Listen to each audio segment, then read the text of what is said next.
Hotel management പരിശീലന രംഗത്ത് പ്രമുഖരായ Amalanagar institute of hotel management സ്റ്റഡീസിലെ professional diploma in hotel management വിദ്യാർത്ഥികളുടെ കോൺവൊക്കേഷൻ സെറമണി നടന്നു.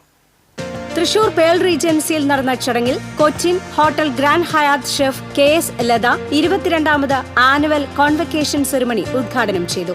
എഴുത്തുകാരി Ranjini Vinod, pearl regency general manager Suresh Babu, chef Sineesh Raj, poverty neo wisdom college managing director KM Mehroof, institute of hotel management studies principal Sudha Sivadas, vice principal Rajeesh Dharmarajan, chef Joy Joseph, ഫാക്കൽറ്റികളായ Sajeesh Vijo ലാസർ തുടങ്ങിയവർ സംസാരിച്ചു.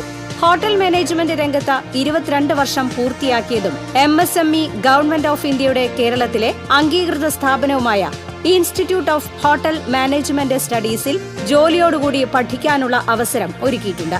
SSLC+2 യോഗ്യതയുള്ളവർക്ക് 100% പ്ലേസ്മെന്റോടുകൂടി professional diploma in hotel management, diploma in cruise and hospitality management, diploma in hotel and hospitality management തുടങ്ങി വിവിധ തരം കോഴ്സുകൾ തിരഞ്ഞെടുക്കാവുന്നതാണ്. പഠനത്തോടൊപ്പം ജോലി ചെയ്യാനുള്ള അവസരവും പരിശീലന ശേഷം 100% പ്ലേസ്മെന്റ് സൗകര്യവും വിദേശ രാജ്യങ്ങളിൽ ജോലി നേടാൻ ആഗ്രഹിക്കുന്നവർക്ക് പ്രത്യേകം തയ്യാറാക്കിയ പാഠ്യപദ്ധതിയും ഇവിടെ ഒരുക്കിയിരിക്കുന്നു. കൂടുതൽ വിവരങ്ങൾക്ക് 9526855319 9747800264.